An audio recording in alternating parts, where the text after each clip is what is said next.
2024 Kia Sorento next generation was making the rounds of the internet almost a week ago when a pre-production prototype was spotted somewhere in Russia, caught in camouflage only on the hood and rear bumper.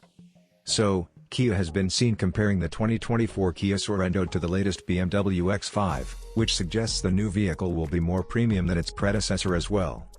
Additionally, a series of images from South Korea have revealed some of the car's new interiors featuring a digital instrument cluster,